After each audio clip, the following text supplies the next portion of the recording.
Mónica Barragán, sin embargo. Preguntarle sobre el índice de corrupción, que dice que en 2018 tocamos fondo. Nunca antes habíamos caído tan bajo en el índice de transparencia internacional. Y en este sentido serían 3 preguntas muy cortas. ¿Usted no piensa abrir investigaciones nuevas? Entonces, ¿perdonaría a los que Enrique Peña Nieto perdonó? La segunda es, Jorge Emilio González, el Niño Verde, ha faltado a 40 de 44 sesiones en la Cámara de Diputados. Es decir, seguimos arrastrando a políticos del viejo régimen. ¿Usted presionará en algún momento para que se acaben los diputados y los senadores plurinominales? Y la tercera, Antorcha Campesina tiene pipas y gasolineras que le fueron entregados con permisos durante la administración también de Enrique Peña Nieto. ¿Ha analizado el revocarles estas concesiones? Muchas gracias. ¿Qué otras cosas planteabas? Gracias, perdón. Sobre los permisos Todo de antorcha de pipas se está y investigando lo de el manejo de las estaciones de distribución de combustible, el transporte, todo es una investigación que se está haciendo. Incluso interviene en esto inteligencia financiera de Hacienda.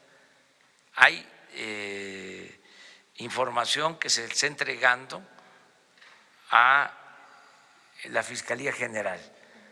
Además, ahí quiero señalar, quiero acotar de que lo de Antorcha Campesina no es del sexenio pasado, ya tiene tiempo. O sea, no es que yo esté defendiendo al sexenio pasado, sino que son prácticas, es como lo del robo de combustible, no fue el sexenio pasado, viene de tiempo atrás. Sí. Bueno, según los datos, habían algunos permisos con Peña. Bueno, yo ya he hablado mucho de que todas las investigaciones que están en curso sobre delitos de corrupción, hechos de corrupción, porque dicen los abogados que no hay delito de corrupción, son hechos de corrupción.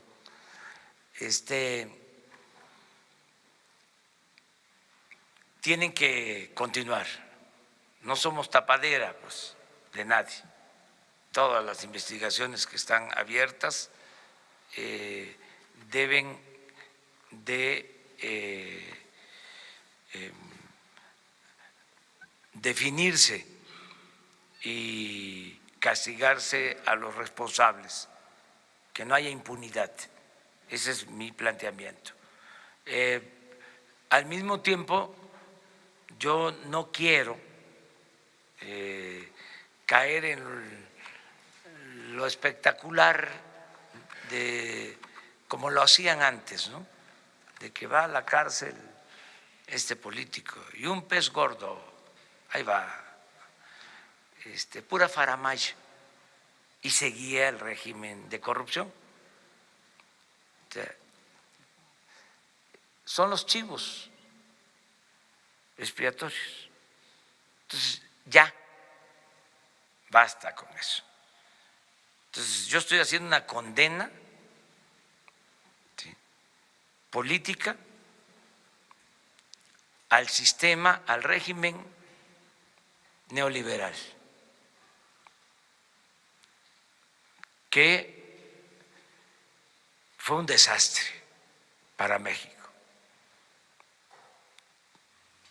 porque no hubo ni siquiera crecimiento económico, lo que hubo fue crecimiento en la pobreza, sobre todo en la corrupción. Esto que acabas de mencionar sobre los índices de corrupción es muy claro. Vean lo de Transparencia Internacional, cómo estábamos en corrupción cuando empezaron a medir y cómo estamos ahora en el mundo. Es de los países, México, desgraciadamente, con más corrupción. Aclaro, corrupción en el gobierno y en la élite del poder, no en el pueblo, porque el pueblo de México, y esa es la paradoja, es de los pueblos más honestos del mundo. Lo que pasa que la llamada clase política, clase gobernante, la cúpula del poder, poder económico, poder político, los dos poderes que se alimentan y se nutren mutuamente, son de lo más corrupto, o eran de lo más corrupto que había en el mundo, no el pueblo de México. Pero eso es fruto podrido de la política neoliberal, que fue una política de pillaje, de saqueo. Busquen en el diccionario qué es privatizar. Y la definición es convertir lo público en privado. Eso fue lo que hicieron. Para eso estaba el gobierno. Y creció también, como nunca, la violencia. O sea, creció la desigualdad. Fíjense que cuando empezó la política de privatización, se profundizó la desigualdad en México como nunca, y se puede probar con estudios del Banco Mundial. ¿Saben en qué sexenio creció más la desigualdad? En el sexenio de Salinas. Salinas es el padre de la desigualdad moderna. Estamos aquí hablando conceptualmente, o sea, no es un asunto político, es conceptual, o sea, de fondo. Entonces, más pobreza, más corrupción, más violencia. Mi condena es al régimen. Ahora, si queremos sancionar, enjuiciar a responsables, vamos a los de arriba,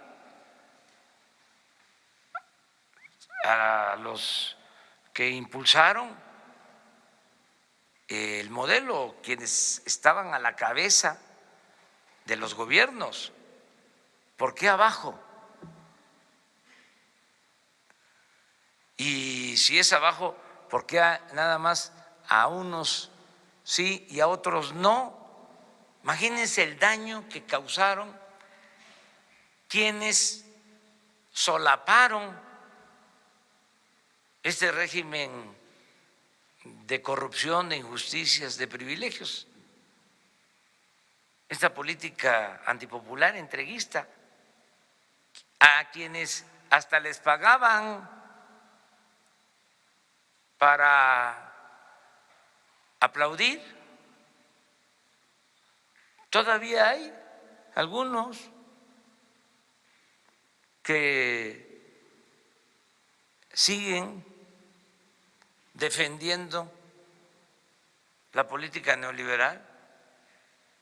Es increíble, pero también pues somos libres, ¿no?, de pensar, pero en el fondo eso es lo que yo sostengo. Pero también la otra pregunta era sobre si va a presionar para que se acaben los plurinominales en algún momento. Gracias. Pues eso tiene que ser una reforma que haga el mismo Congreso o proponerlo nosotros, pero yo pienso que esas reformas podrían llevarse a cabo a mitad del sexenio, o sea, no ahora. Necesitamos terminar con cuestiones que hay pendientes, por ejemplo, quitar el fuero. La Cámara de Diputados no sé por qué razón, no ha aprobado el que se quite el fuero. Yo estoy pidiendo que se reforme el artículo 108 para que el presidente en funciones no tenga fuero y pueda ser juzgado por delitos de corrupción. Nos falta la aprobación también de la ley de austeridad